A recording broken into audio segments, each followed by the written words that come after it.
If you've been following me online for a while through social media, I'm here to tell you I've let you down. It wasn't intentional, but it's happened. However, I am looking to correct that. You see, I came online around 21, 22, just after COVID. The idea being providing fat loss, myth busting, nutritional advice, focus on growth and strength. It's become apparent to me that my responsibility now is to give you more than just that surface level, superficial advice. It's not enough. Recent documentaries like Louis Theroux's Manosphere, which expose the sort of world of the Andrew Tates, Dan Bilzerians, the Justin Wallers, and their message around being an alpha male, has created a generation of people who have a complete disregard, in some cases to the opposite sex, or for anything materially long term. The delayed gratification is gone, it's out the window. Not to mention, going slightly off tangent, that on the other side of the aisle, there has been a constant growing consensus of toxic feminism, anti-men, anti-male. It's the whole Rosa Parks movement on steroids. It's got to the point where men feel they're in control of women purposefully all the time, and it's their duty, and they shouldn't be given the right to vote to females. They should be cooking and cleaning and staying in their lane. And women should be completely without men. They don't need men's help. You've got everything you need in one nice, neat little package. They're both wrong. And all of this ties into the bigger picture of why I'm trying to do this. The goal online with me is to create an individual who is physically, nutritionally, mentally fit. But even that isn't enough now, because there's issues around inflation. Look at the Iran war. Look at the mortgage rates. Look at the Bank of England and it's trying to control the interest rates and how high they've been recently. The stock markets. Everything in the last 5 years is completely different and unrecognisable from before COVID. All of this plays a part because as a coach online, I thought my job was to help you become fit, to improve your nutrition, look after your mental health to a degree through conversations. The more clients I've taken on board, the more I've realised that the things that hold them back are not things in their control within the gym. It's the family life we're trying to look after. It's the bills. It's the constant sourcing of food. It's the peer stress, the social stress from work. It's the constant being told different motivational speeches by different people. Should be doing this. Cut that out. Go for this. All of it is done in good faith by the people there, but that's because they haven't given enough thought to how their message will be portrayed to the masses. So that's why I brought out videos such as this, part of a series around the science of living well. And my responsibility is to provide as many of these episodes as I can to cover as much base as I can. Alongside Dad Diaries, which will be coming out at the beginning of April, alongside the typical social media, fitness, nutrition stuff you're going to see me put out. And I'm hoping that this more broad scale approach will help more people understand that it's not one element. It's not enough to go to the gym and look after your fitness or look after your diet and disregard any sort of weight training or wholly invest in the stock market and forget about any sort of fitness or health metrics whatsoever. Every single element is important to create the well-rounded being that you hope to be. So give this a lot of thought and let's start with the basics. I have surmised that there are 4 pillars you need to be focused on to lay out the foundations of a well-rounded human being to really focus on the science of living well. That is physiological, anything that encompasses the fitness, the nutrition, and the dietary aspects, the stress that comes along with being a human being in modern day world. There's the psychological. This is going down to the mindset you carry with you day to day, the habits that you embed into your daily life, how you approach certain things, how you respond to certain events. There's the financial side of this. We live in the Western world where money is the be all and end all of transactions. It can't be helped. If you live in some off remote indigenous island, maybe you need the shiniest pebbles. But here in the UK in 2026, money talks. I'm sorry, but it's true. You want a house, you want a comfortable life for your family, you want security, you need that. So you need to have an understanding of how money works, whether it be banking accounts or bonds or ISAs or the financial market. And finally, you've got spiritual. Now, this one is the one that most people leave out, including myself, but I would have argue of the 4 pillars, it is probably the most paramount to keep fixed and allow to adapt over life. But you have to have a constant understanding of where you are spiritually. And I mean by that, I mean the philosophy you take with you from day to day, which you might not think is important, but it will affect how you approach people, how you take their advice on board, and also the identity you give to yourself. You cannot begin to change your life for the better or other people's lives, or even give advice if you do not know who you are. Fact. So let's dig in. So let's rewind things a little bit and go back to where I started. As many of you have probably, I started with the physiological side of it. I looked at the fitness, nutrition, the whole growth aspect or training for strength. I wanted to improve my physique as a young boy. It was through cartoons online, it was through magazines, It's through the sort of peers you see in your group, maybe older, that start to develop themselves, and you sort of think, can I do that? You don't go into it with the level of comprehension I have now. How can you? You're 14, 15 years old, but you start somewhere. It was dumbbells in the bedroom. It was watching Rocky at night and doing sit-ups for hours on end. It was running around the park. It was getting my first gym membership. It was doing everything I could to try and progress my physique. And a lot of the advice was taken in with a pinch of salt and sort of half filtered in. For example, my main focus was get stronger first, just sheer strength. So I cut down on McDonald's, cut down on takeaways. The flip side is that as the years progressed, I started to sort of forget to see the forest for the trees. So one example would be, as I'm trying to get stronger, I'm following a strength program of 5 sets of 5 exercises. The idea was more calories, more growth, more muscle, more strength.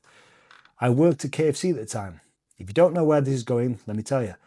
I saw the protein in chicken as being one of the best sources. So what would I do? I'd use my discount and go through about one bargain bucket per day, at least 3-4 times a week. For me, that was protein ticked. Never mind about salts and all the different additives and the fats that go along with it. It doesn't matter, I can get the protein in. And alongside the protein from the chicken, I'd go for different sources. I'd look at using dairy, cheese, milk in all formats, whether it be whole milk or dairy cheese or yogurts or chocolate milk, you name it. If it was perceived to be rich in protein, it was going in my mouth. And it did work. At the age of 18, 19, I had a bench press of 110. I could deadlift 220.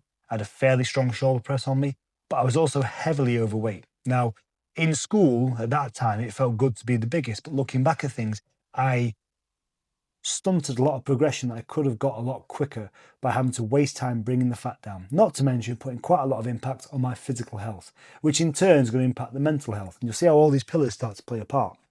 After that, you start to want to progress more in depth. You start looking at more nutrition protocols. You start looking at how you can tweak your training routines to get the best out of hypertrophy, how you can improve your strength training through reading more books.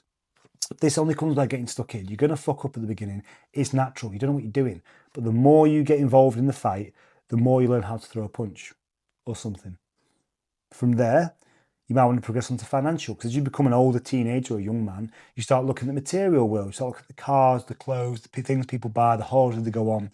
And I've been through all that. I've seen the lure they have because the results appear quicker. They're more visual. It's hard to build a impressive body in the space of a year. It really is. If you can do it in a couple of years, well done to you. You've obviously got a great genetics on you and you've got a really hard work ethic. It's easier to go and save your money up and to go and buy the watch, buy the holiday, show off the clothes so that your friends can see, especially social media. It's almost encouraging us to showcase our best self. Now look at the filters they allow. A filter. You put your photo on, put your video on. Do you want a filter? No, fuck off. I'll do it as I am, with my blotchy skin and my greasy hair. But you will get better over time and those things will naturally improve. In the background, the psychological and spiritual elements start to encroach. You know, how you think about yourself when no one's watching, what you feel about the things that you're buying, the satisfaction they bring, how this sort of jars with the person you think you are. That identity is your spiritual side saying to you, look, the person you're trying to be isn't really you right now. Maybe it is in the future, but you know you're kidding yourself. You can't afford X, Y, and Z. So why are you letting Barry, Tom, and Janine see that you are? Why not be open? The friends you'll have will be your friends. They don't give a shit. So why are you trying to purport this to the masses? And I was lucky that I had that generation that's before social media and the internet and after social media and the internet. So I've seen both sides of the coin. But I have younger brothers and I have younger peers, and I've seen this in them. There is an immense amount of pressure to showcase your best self. And a lot of these people that have been given advice online on how to break the system, take the red pill, do it all for yourself, they capitalise on that. They probably don't even know it themselves because they're stuck in the same cycle of buy, show, buy, show. It's just show and tell on steroids. You need to make sure you're taking time as a human being to look at these things because they will impact your life, whether you give them conscious thought or not. Genuinely, you'd be amazed how the character that you are creating will be impacted by the jobs you go to, by the life you live, the conversations you have, the friends you have, the advice you take on board, and the things you sort of steer yourself towards. All of it is creating who you are watching this right now or who you want to become. And this is evident how I put myself through my earlier years. I was looking for quick returns, but with a low threshold for achievement. So it's quick returns on cash in hand jobs. It was easy to do jobs. It was poor dietary choices, impulsive self-behavior, drugs. All of these things are instantaneous. They give you what they want straight away. Nothing that is worth having comes instantaneous. Nothing. Or even these overnight success stories of Tesla and Nvidia and Google. Read them. It was decades of work for very little gain before somebody saw them at the right time in the right place, and boom, off they go. So I started to see myself wanting to find more challenges, change my self-perception. So looking at different jobs, to find new challenges in terms of the work environment, in terms of my training routine, personal development. I even study more now than I probably did in school. But I want to learn more things because you'll never find out amount of time. But the impact you have could be endless. It's not enough just to go for financial growth alone. It's the impact you want to have on people. It's the practices of reading, of journaling, meditation, just conversation with yourself and with other people. Don't be afraid to have them. You don't have to always ask about where someone got their latest Air Force Ones from. Ask how they're doing, ask how they're going. You'd be amazed at how many people have a lot more to give, but just aren't willing to open up themselves first. Be the person. Open the door, let them walk through. The problem is, as this side of my character developed, it also clashed with the person I'd been for a long time, the persona I'd been putting on. And you saw this because I had the flash cars and the nice holidays and the nice houses. But even getting all that, it didn't quite tick the box I thought it would. So even though I thought I'd come somewhere to progressing myself, I wasn't there yet. And this was evident in the struggles I had with how I looked at myself financially when no one was looking, how I looked at myself as a person, what I brought to the table, the fear of failure, struggling in my relationship. All these things are an impact of the person I was trying to be and how it was jarring with the person I was trying to become. You have to understand that nothing comes linearly. Nothing. It's like a stock market. I know you've heard that probably one before, but if you're trying to, or going up a mountain, you don't go up like this. You go up a little bit, you traverse sideways, you may go down a bit to find a better path to go up. There will be elements of your life that just seem to go straight ahead. And there will be times you have to take a step back or at least sideways to find a better route. All of this is normal. It's natural. It's how the world works. It's how your body progresses. And I would say to you that if you're strong enough to see the challenge through, forgive yourself for the shortcomings along the way. How can you possibly know if you're ready for something before you try it? How can you know everything about it if you haven't tried it before? Learn from the mistakes. As the years went on, I did become more in line with the person I wanted to be. I find better purpose. I'm still working on it. I'm by nowhere near completed right now, but I'm a damn sight more improved than the person I was. I still have my flaws. Forgive yourself the shortcomings. Learn from mistakes. Truly learn from mistakes, or they will repeat themselves and they will bite you in the arse. And the mistakes you make for yourself will hurt more than any sort of insult or an obstacle that somebody can throw in front of you. I promise you, because you know how to hurt yourself most. There's something I've thought on for a while now, and it's a sort of mantra I keep with me. I've got a few of them, but this one in particular is, if you have the capability to do, then I believe you have the responsibility to pursue. If you believe you can do something, you should pursue it through, because what you're doing there may give back to somebody in some form that you do not know yet, but the impact could be profound. And it is your responsibility to see that through and to provide that opportunity for it to happen. Nobody wants to go to their deathbed. Nobody wants to go to their deathbed knowing they had no impact, no one really knew of them, and they're just going to be forgotten into the ether. I guarantee even the ones that seem that way, they've just given up because life keeps whacking them back wave after wave. But if you keep pushing long enough, opportunities do arise about mindset and how you see the world around you. And I promise you, there is a lot more out there than you could possibly begin to imagine. Now, feeling lost does not need to be a burden you share alone. In fact, coming on board with the coaching, as the coaching evolves, will give you a space to pursue the person you want to be in amongst a community of people that want to be the same, that want to try and progress themselves. I cannot fully tell you how the coaching will look going a year from now, because I need to see the changes that have to be made with the systems I've already got in place to help the people the most. So I can't tell you the exact program. Nobody could. I think they shouldn't. I can give you a template of roughly how we're going to structure things. But just like in school when you're being taught, you don't know how you're going to respond to the lesson in maths or English or science. It's up to the teacher to have a rough idea, understanding, a scope, and then adapt as necessary for the individual. But I can tell you that there are some lessons I've picked up along the way. I'm going to share them as we go through this series. Now, this won't be every single day. I'm going to look to do this once every week or two, but the knowledge I want to try and impart on you are things I've picked up or heard from people that have taught me. I don't know everything. People have passed things on to me, and then I'm passing them on to you. So I would say that it's not just me that's feeling like this. If I'm feeling lost, I'm not very special. So a lot of you at times also will. Lesson 1, you are not alone in your struggles. There's 8 billion plus people on the planet. I will bet my mortgage that you can find at least one person in your town, never mind the country, in your town, that has the same feelings you do. That's why you have these groups where men and women meet up and have their differences. You know, look at Alcoholics Anonymous, just to give a very pertinent example.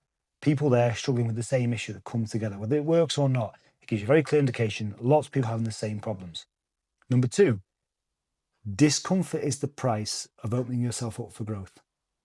Simple as that. If you feel uncomfortable or feel out of your depth, you're in a position where you don't know what to do. Not 100%. Good. Lean into it, because you might not take everything you thought you would away from that situation. You'll take a lot more than before you went in. And that goes a long way to creating the character you want to be. So to reiterate, there are 4 pillars that you need to look at to become the well-rounded person in what I believe is the science of living well: the physiological, the psychological, the financial, and the spiritual. I'm going to break these down individually over the coming episodes, but it's just a nice little intro to say to you that this is something I've thought a long time about, and it needs to happen. It's the evolution of coaching, I think. Much more than just coaching, coaches showing coaches how to coach. It's more of a lifestyle approach. And in the coming months and years, hopefully, as I bring on more skill sets to give more advice, I'm hoping to do exactly that. If you're still watching this far, well done you. We must be about 10 minutes now. I can promise you, if you can give me 10, 15 minutes now and afford to give me 10, 15 minutes in the future, the lessons I hope to impart on you will give you that back tenfold.